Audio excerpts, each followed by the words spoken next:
Hi there, this is Paola with Bark. Today we'll be talking about how to set up monitoring on your child's iPhone, iPad, or iPod Touch. Our monitoring feature is what makes us unique. We alert you about potential issues found on your child's texts, photos, videos, and more.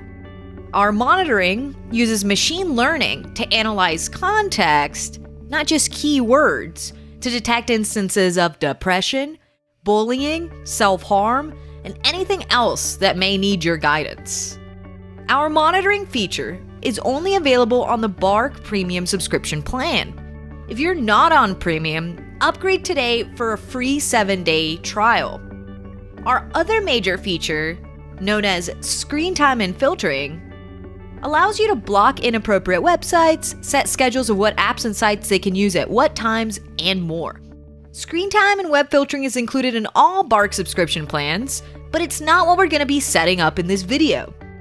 You can find the steps for setting up screen time and filtering in a separate video called How to Set Up Screen Time on iOS, and that link is in the video description.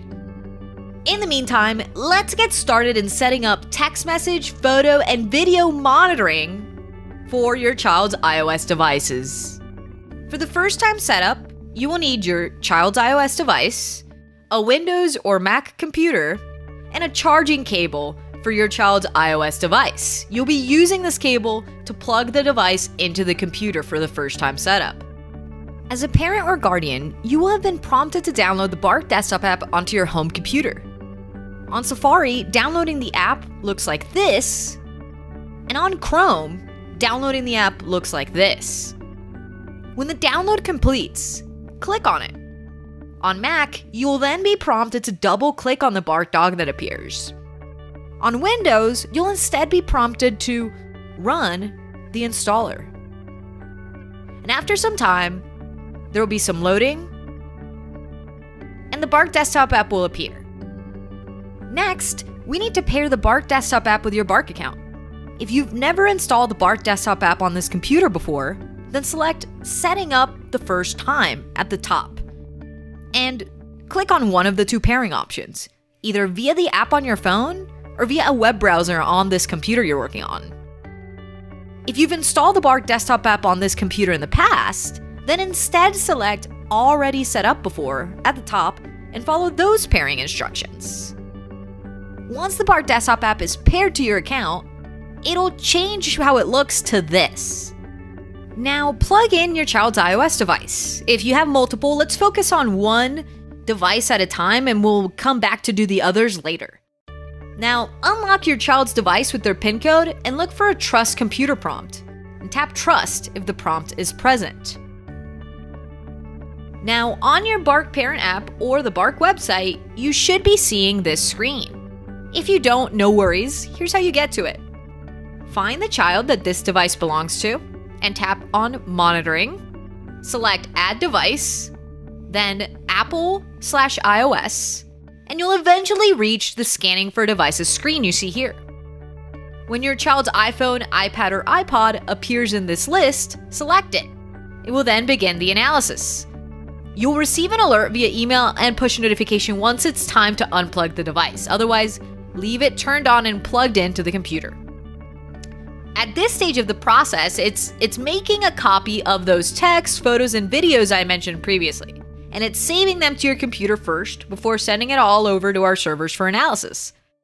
So the speed of this first-time analysis depends on the number of texts, photos, and videos your child has on their phone, which you can imagine can be hundreds of gigs sometimes.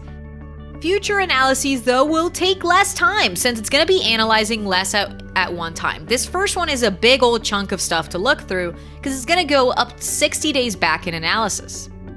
So once the whole process completes, the progress bar will disappear and the last analyzed timestamp will update here.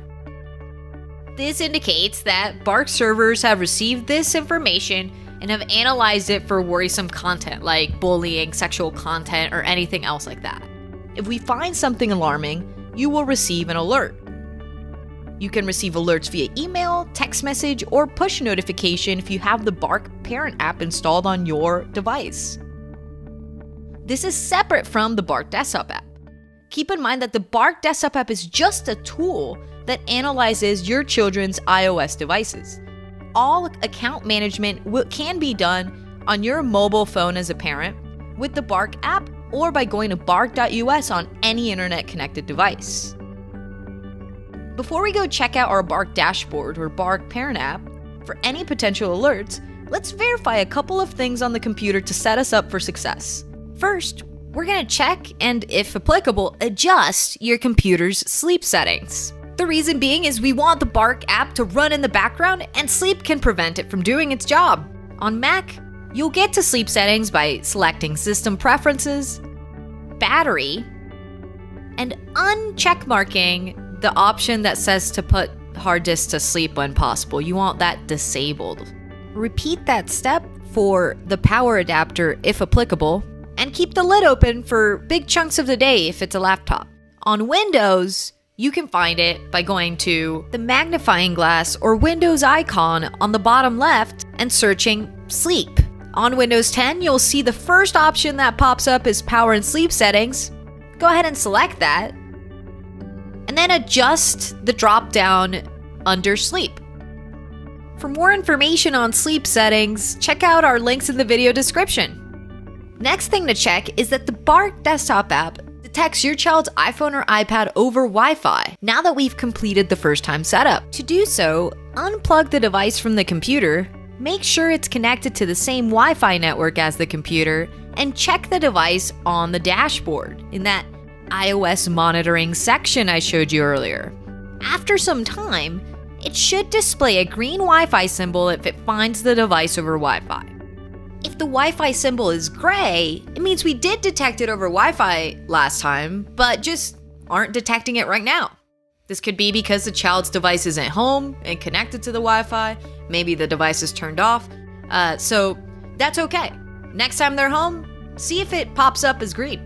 If it does not find the device after some time, you can find our troubleshooting solutions in the video description. You can also contact our support team. We're always happy to help. However, it may just be a slow Wi-Fi day, so feel free to plug in the child's device to the computer for a plugged-in analysis. You always have that in your back pocket as well. If you have any additional questions about monitoring iOS devices, don't hesitate to reach out to us at help@bark.us.